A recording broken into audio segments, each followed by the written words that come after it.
Welcome to Lives Beneath History. Hana is a widow who measures the strength of her city not in armies, but in the steadiness of her hands as she prepares tea. In late 16th-century Kyoto, during the unsettled years of the Azuchi Momoyama period, banners change and loyalties shift, while she keeps her doors open to men who carry swords at their sides. Amid fragile peace and careful ceremony, she navigates power without ever claiming it. This is her story. Steam rose in a thin white ribbon from the mouth of the iron kettle as Hana lifted the bamboo ladle and poured water into the waiting tea bowl. The sound was steady and controlled, a soft rush against ceramic. She adjusted the position of the brazier with 2 careful fingers, feeling the warmth against her skin, judging the heat by habit rather than sight. Outside, wooden sandals passed along the street, their rhythm uneven against the packed earth. A horse snorted. Someone laughed too loudly, then fell quiet. Hana did not look toward the sound. She had learned that her hands must remain steady no matter what voices gathered beyond her sliding doors. The tea had to be right. If the tea was right, the rest could be endured. Her tea house stood just off a narrow road in Kyoto, not far from the grounds where a new lord had recently taken residence. The banners that flew there had changed twice in the past 3 years. She no longer tried to keep track of which crest might appear next. She focused instead on her shelves, her bowls, her charcoal, and the condition of the tatami mats. Those were things she could control. The kettle hissed faintly. She whisked the powdered tea with measured strokes, watching the surface settle into a fine foam. The bowl she used today was modest, its glaze uneven in a way she appreciated.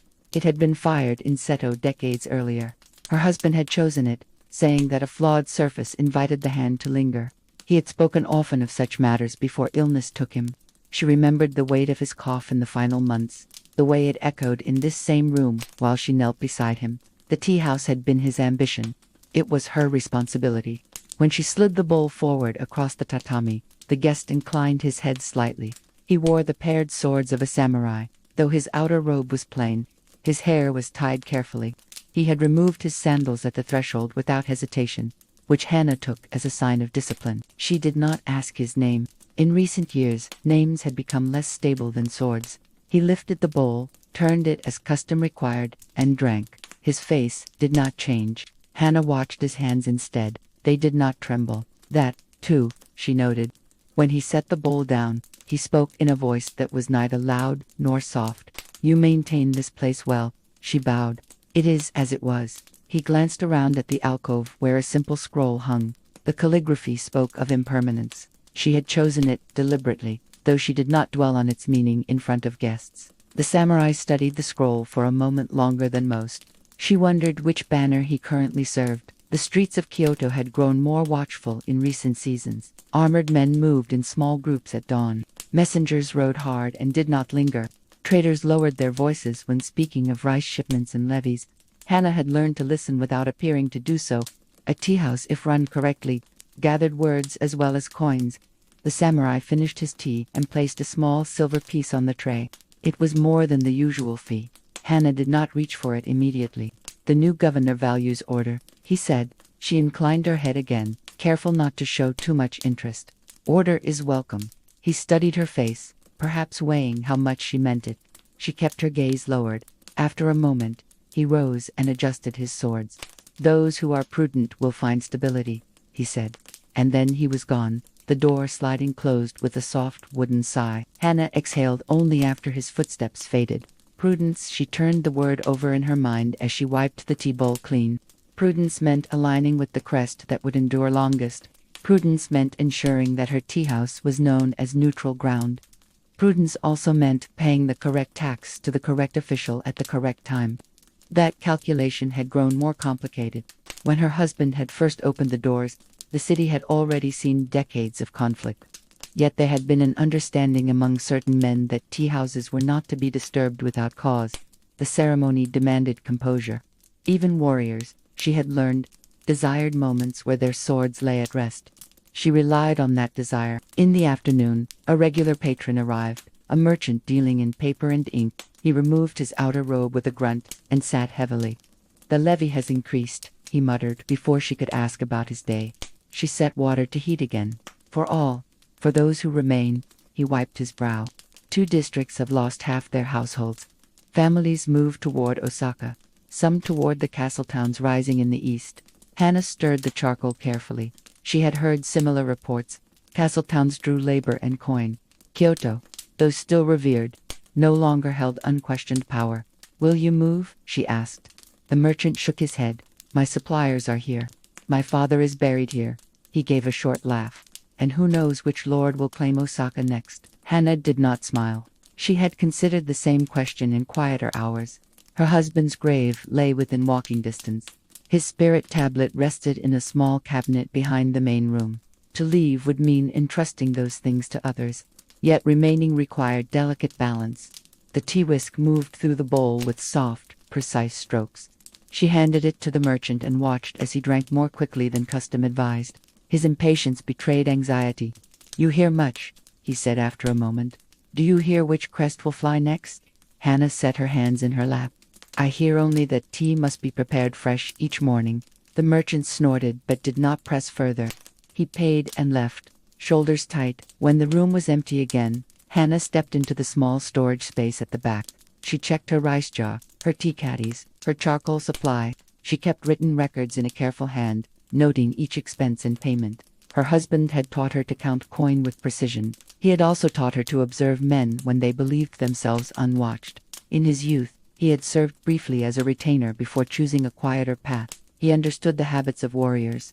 It was that knowledge that had shaped their business. She remembered the day he first proposed marriage. They had been seated beneath a temporary awning at a festival. He had spoken plainly. "The city will change again," he had said. But tea endures. She had not known then how often change would press against her doors. In the years after his death, she had received visits from officials representing different lords. Each had required assurance that her establishment posed no threat. Each had hinted that loyalty could be rewarded. She had responded with equal courtesy to all, offering tea of the same quality, speaking no word of preference.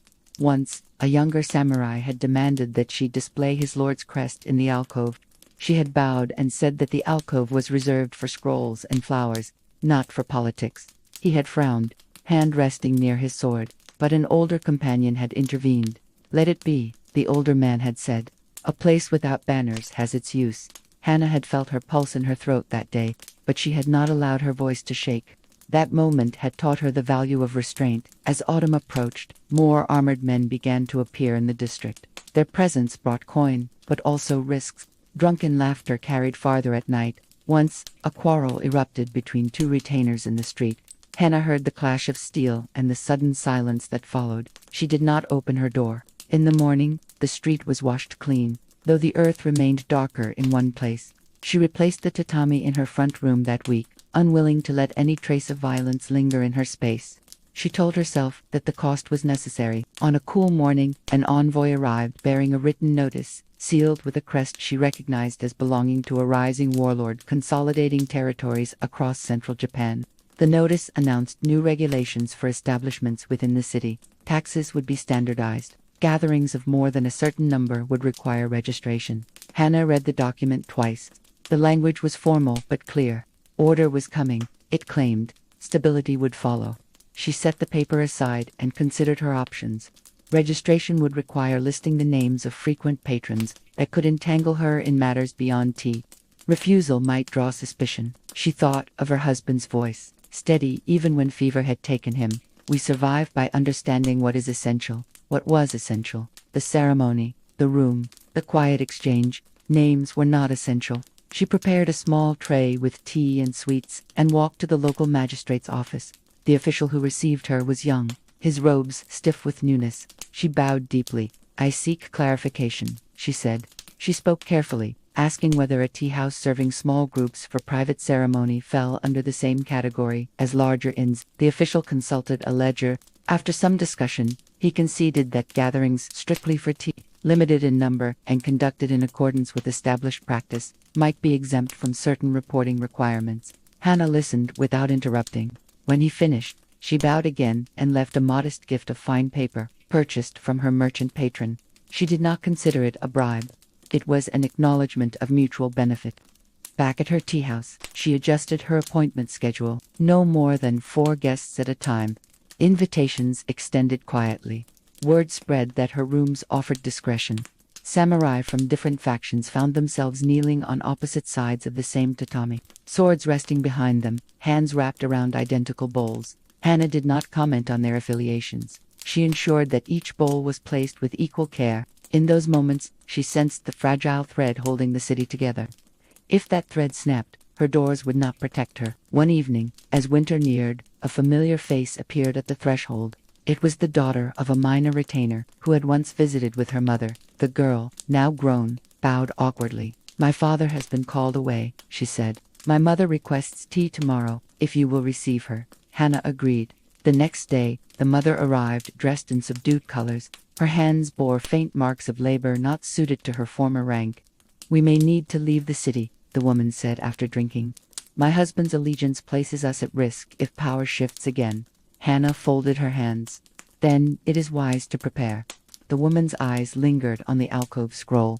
"Do you never wish to leave?" she asked. Hana considered. "My husband built this place. My duty is here." The answer was truthful, though incomplete. She did sometimes imagine a smaller house in a quieter town. Yet she knew that stability was not found in distance alone. It was cultivated in practice. The woman nodded slowly. "If we depart, I will remember this room." After she left, Hana sat alone for some time. The kettle had cooled. She refilled it and relit the charcoal, more for comfort than necessity. She thought of the many banners she had seen in her lifetime, the rise and fall of men whose names had once filled the streets. Through it all, tea had been prepared each morning. The tools remained the same: kettle, ladle, whisk, bowl. Her hands moved through the familiar sequence, and in that sequence she found steadiness. News eventually reached her that a decisive battle had secured the authority of a single ruler over much of the region. The banners in Kyoto changed once more, this time with less resistance. Patrols became more regular but less tense. Taxes were collected predictably. Merchants spoke of renewed trade. Hana did not celebrate openly. She observed. The samurai who now visited her tea house carried themselves with a different confidence, though the weight of their swords had not changed. One afternoon, the same disciplined man who had first mentioned prudence returned. He removed his swords and knelt. "It seems order has come," he said. Hana poured water into the bowl. "Order is maintained through practice," she replied. He gave a slight nod. "Your place endured." She met his gaze briefly. "Tea endures." He drank in silence. When he left, he placed no extra coin on the tray. He did not need to. His continued presence was assurance enough. As the seasons turned, Hana found that her business settled into a quieter rhythm. Fewer sudden visits, fewer urgent whispers. The scroll in the alcove remained unchanged. She repaired the roof one spring with funds she had carefully set aside. She replaced worn utensils as needed, selecting pieces that balanced modesty with craft. She trained a young assistant in the proper handling of the whisk and ladle, instructing her not only in technique but in observation. "Watch the hands," she said. "They reveal more than words." The girl nodded, absorbing the lesson. In moments alone, Hana still thought of her husband. She remembered the first time he had entrusted her with leading the ceremony while he watched. Her hands had trembled then. Now they did not. She felt neither triumph nor regret, only continuity. The city around her had shifted allegiance more than once, and it would likely do so again in years to come. She understood that no crest guaranteed permanence. What she could guarantee was the steadiness of her own practice. On a cool evening, as she extinguished the charcoal and slid the doors closed, she listened to the distant sound of drums from the castle grounds. The rhythm was firm, measured. She did not speculate on what it signified. She swept the tatami one final time and checked the latch on the back door.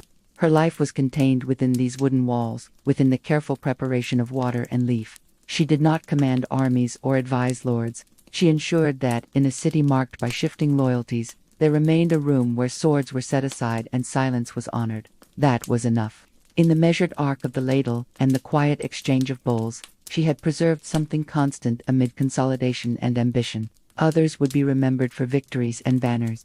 Hana would be remembered, if at all, only by those who knelt in her room and found a moment of stillness before returning to the uncertain streets of Kyoto. In an age remembered for generals, castles, and the unification of provinces, Hana's name would not appear in official chronicles. Her work left no walls of stone and commanded no soldiers. Yet within the quiet space of her tea house, She preserved a discipline that outlasted rival banners and passing allegiances.